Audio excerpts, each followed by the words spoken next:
Long ago, 10 major islands existed off the coast of Greece. These were called the Lux Islands. The people of these islands lived in peace and prospered for many years. One day a ship ran ashore on the northernmost island. It was clearly ancient and carried no crew, only a cargo of antiques and relics such as the people of the island had never seen.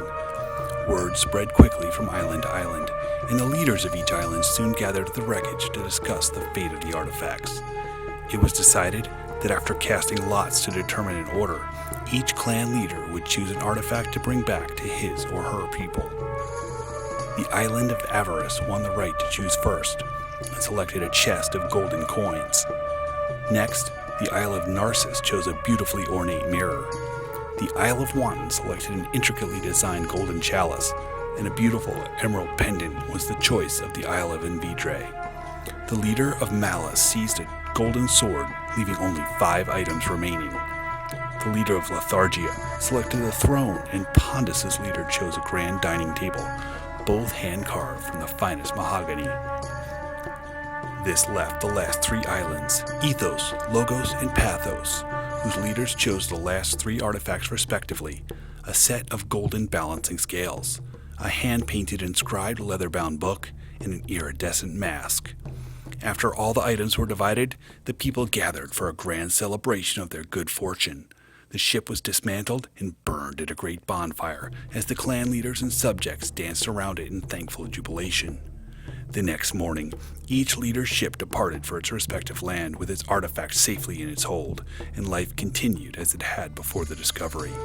Soon, however, word began to spread of unrest in the land. Unbeknownst to the leaders of Lux, the artifacts they had brought into their homelands served as a portal to dark beings.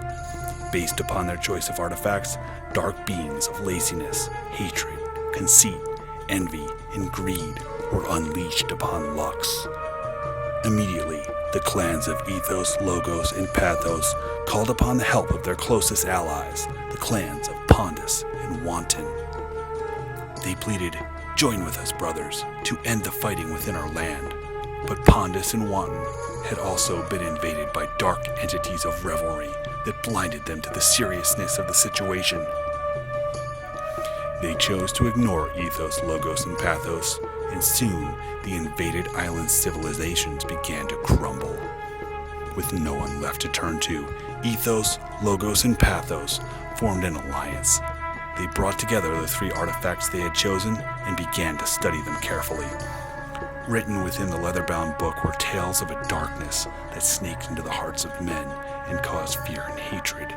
It described an epic battle in the ancient past, waged between these entities of darkness and keepers of the light.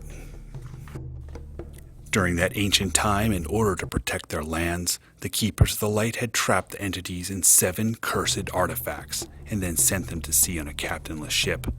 With those 7 artifacts were sent 3 vessels of light, a book which could tell of the historic battles and hopefully prevent history from repeating itself, a golden set of scales which could be used to weigh choices and determine right from wrong, and a mask that, when worn, would enable the wearer to see the dark entities in their true forms.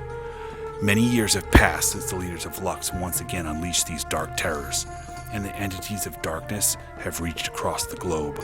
So too has the mission to fight darkness been passed down from generation to generation until today. On or near the 12th year of life, all humans who are descendants of the house of Ethos, Logos, and Pathos are called upon to learn the skills needed to take up this battle.